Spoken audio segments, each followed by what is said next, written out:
Oh, okay, we're going to another episode of On the Wrist from Off the Cuff. Today I have another Citizen watch. They've been kind of taking a lot of time up on the channel recently because they're kind of on a roll with their releases. They've released some really cool ones.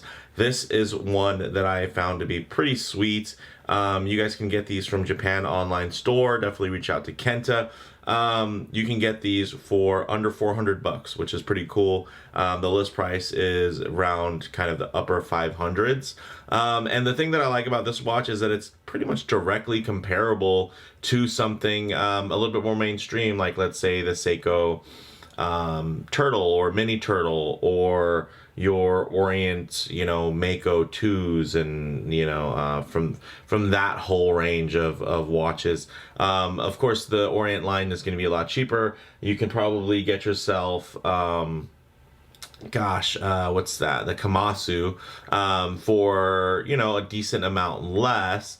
But I will say that these are much more serious divers, in terms of comparing, an Orient diver, especially within kind of that range. The Orient does make some really cool, kind of more high-end pieces. I should say, they're still kind of mid-tier, relatively speaking. But, in terms of ISO certified diver, this is a really cool one. And you're also getting, of course, some JDM appeal there with that kanji date wheel, which is why I think it probably runs a little bit more in the pack of something like a Mini Turtle. So look forward to seeing this in a direct head-to-head review comparison. And you can actually get both of those watches from Japan Online Store. So look forward to that. Of course, a little bit about Citizen. They were founded back in 1918 by Japanese and Swiss investors, and essentially they eventually settled on the name brand of Citizen Watch Company back in 1930. Now, Citizen Group owns Miyota, Belova, Arnold & Son, Frederic Constant, Alpina, and Campagnola. So they do have a pretty nice little range. Of course, I wouldn't say, it's to the level of something like a Seiko or a Swatch Group, but I think the fun thing is that that Citizen is a bit in between. They have some great in-house kind of offerings. They make movements for for other brands, but at the same time they do have some collaboration, and they do have that kind of Swiss heritage within their lineage as well. And I think this watch itself does a great job of kind of tying in, you see the Mercedes hands there, or just the Mercedes hour hand. Everything else is definitely a touch different. And yeah, it ties into that, and I dig that. And this look here for a diver is very on trend with the two-tone, the gilt, and just being a generally really well-balanced look. You're getting the crown at 3 o'clock, and you're getting almost kind of like a 62 MAS case style, and you're getting an outstanding dive clasp that is well known for Citizen. So a little bit of a long intro there, but let's just rein it back in and jump into the details. Zoom out and get this piece in hand. All right, guys, this is your Citizen Promaster NY0125-83E. And this is, a cool, affordable mechanical diver. Now, what's really turned me off and kind of kept me off of Citizen entry-level divers is the fact that they just typically don't have a hacking seconds hand. Here, you are getting that, so let's just start off with that detail. This is the Miyota 8204, so it does hack, which is great. And of course, it already hand wound, because that's just a standard feature with most Miyotas. So that is a really great play right there. But this is a watch that you can get for under 400 bucks. So yeah, you're not going to be getting sapphire or anything like that. It is just going to be a mineral crystal, but it is a nicely executed one. And I don't have too much experience with the Citizen minerals, so let me know in the comments below how you guys feel about them. For me, I'm very comfortable with the Seiko Hardlex mineral crystals. I think that blend is quite scratch resistant, but when it comes to, like, let's say an Orient, those mineral crystals, I feel like they just chip super easily and scratch very, very easily, and that's from my personal experience owning them both. So hopefully this Citizen will be on the other end of this. And of course I do have that really sweet titanium, that big bulky, you know, expensive kind of Citizen diver as well. So this is definitely going to be one that's more kind of on the fun side. Now in terms of the dimensions there, guys, it's going to be 41 millimeters in diameter with a 13.9 millimeter thickness. I mean, a lot of it does have to do with this bezel, which I think looks super handsome. It's 50.7 millimeters lug to lug, so a little bit on the longer side lug to lug. And you do get the male end links, and there's a nice sweep to them, so it's not like they're gonna really extend out too long. But this is definitely something that is gonna wear like a dive watch should. This is not meant to be some petite kind of a reissue or throwback to a simpler time. This is something that wears like a modern dive watch should. I'd say more comparable to something like a Black Bay in terms of wear. Now, in terms of the bezel action here, guys, 60 clicks. Oh yeah, that is a nice 60 click bezel, guys. I love a good 60 click bezel. Not a lot of play here. Man. Oh. That's some nice bezel action. I dig that. Very nicely done. Great tactile feel. Quite grippy. I mean, it's not super sharp or anything like that, but you can easily grip and grasp and angles and whatnot. It's not really going to be an issue for you. So really nice unidirectional rotating bezel. You do have the Lume pip shielded there at the 12 o'clock pip, which is outstanding. That's a complaint I have with a lot of other watches, is when you get discolored lume in the bezel. So really happy that that is protected, and definitely helps keep it more competitive again with the Seiko Pro Specs, the 4R powered watches, versus some of the 6R that are going to be featuring things like sapphire. But the crown is screw down and signed and at 3 o'clock. So very nicely done there. It's not, it definitely, although it doesn't have crown guards, I wouldn't call it a big crown style watch. But at a glance, I could easily see that vibe there. So if you're into kind of the vintage big crown, gilt dials, this could definitely, I think, check that box for you as well. Now the case back is solid and etched, nothing to write home about, but oh, there you go, guys.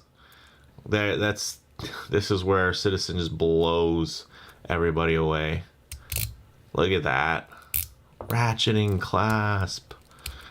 So the beauty about this ratcheting clasp is not only is it a diver's extension, it's also can be something of an on-the-fly toolless micro adjust. So get a little room there to breathe. Of course, it's not the greatest look, and there's been tons of copies of this clasp within kind of the aftermarket world of clasps, but there haven't been too many that have kind of redone this within kind of the OEM standpoint, with a watch out of the box with something like this. But I think it's quite handsome, and even with the extension on, like, it's not a bad look because of how tailored and tapered everything is.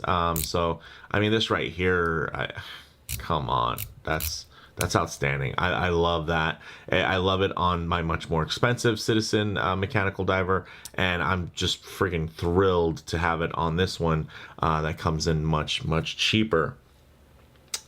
Now the movement inside, like I mentioned before, it's the 8204, so it does have a 3 hertz sweep, so same beat rate as the Seiko 4R movement there, so it's to be 6 ticks per second.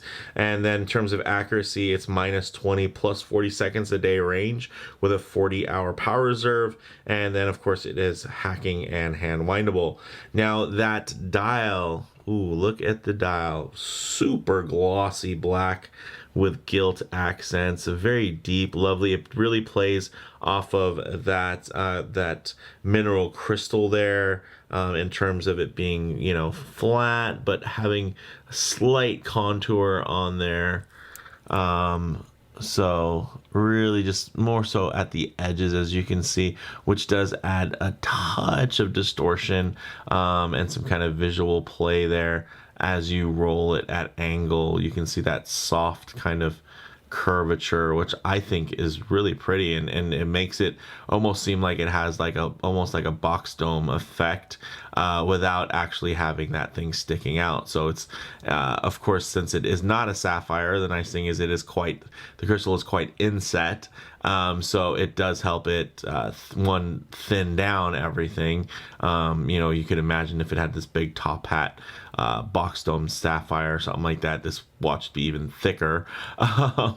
So that's one thing to consider, but I think you get the visual play really, like look at this angle, look at the way the reflections.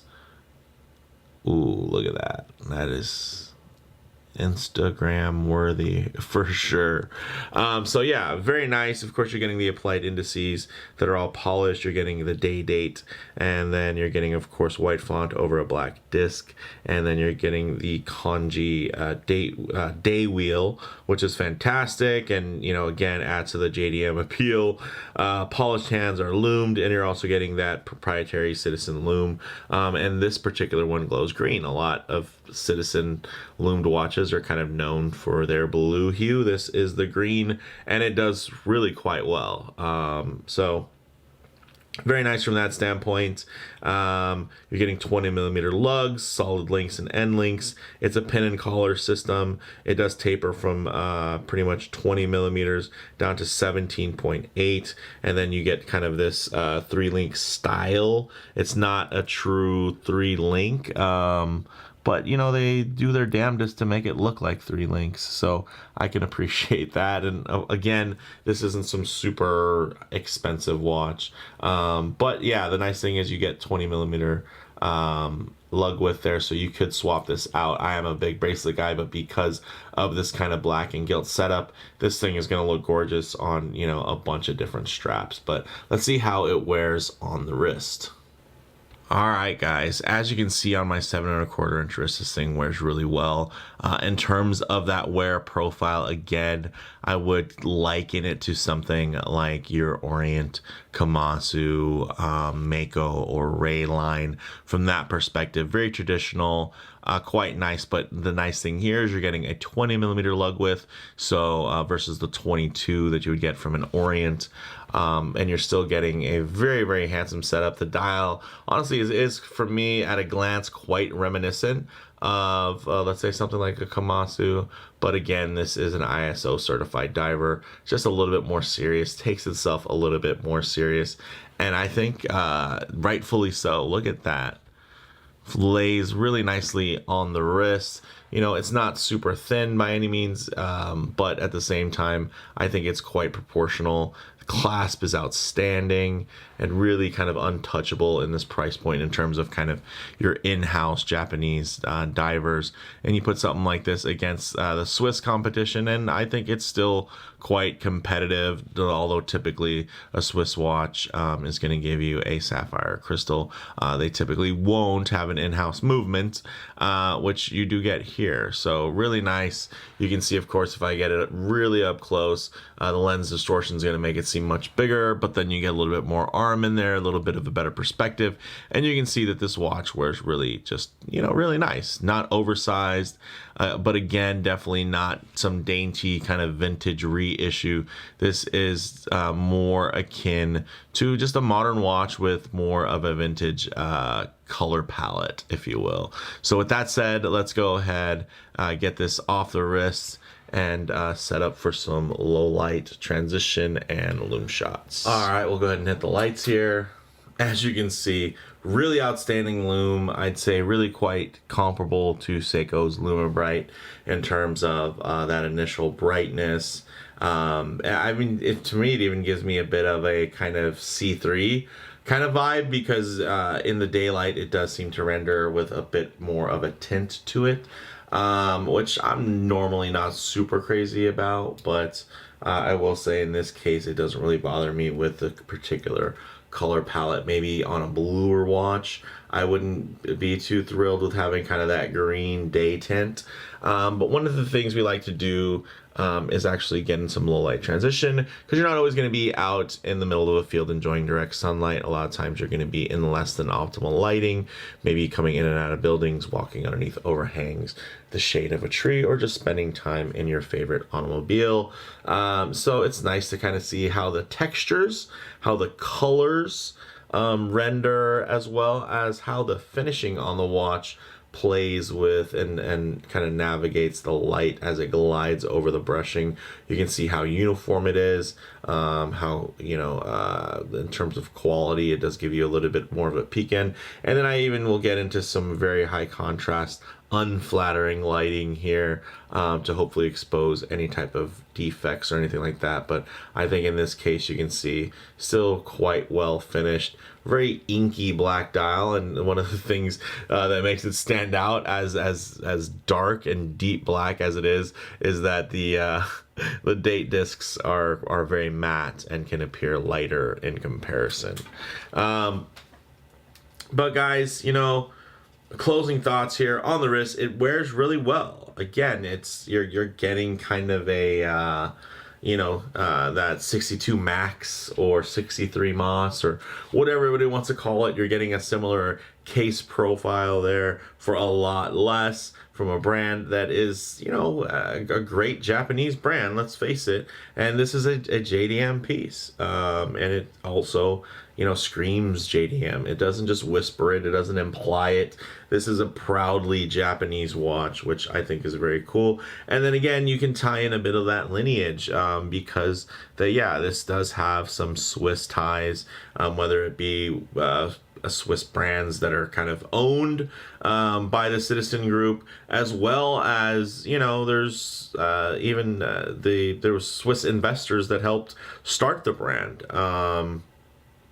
And even though they're really known for their more affordable quartz offerings, they really did help Seiko disrupt the Swiss watch industry during the quartz crisis. So, they were power players back then, and they've been kind of chilling, if you will, and really just kind of living off of, their quartz chronograph offerings. But I think it's great to see some really cool releases from this brand this year in terms of mechanical, automatic timepieces that are very wearable and very cool and handsome. So definitely let me know what you guys think in terms of comparable models. I think Seiko Mini Turtle, no brainer. Head to head, you guys want to see that? Say something in the comments, but it's coming your way as soon as I can get it all filmed and put together. Bottom line, guys, really great diver, under $400, and you can get them under $400. So if you don't have to spend full list price, 500 plus, why not pick one up and find a good deal. And then also support some online vendors that do help support the channel. So again, big shout out to Japan Online Store and Kenta. I think Bruce Williams buys from them too. So it's a pretty well versed shop that has things in stock, which I can appreciate. They don't always have the lowest prices, but because of that, you can catch a lot of things that will go out of stock at other shops that might have a deeper discount, and it gives you a chance to casually purchase versus being in a rush to purchase before things get sold out. So with that said, let me know what you guys think in the comments below. If you like the video, please do hit like, and if you haven't already, please subscribe for more content just like this. Thanks, guys.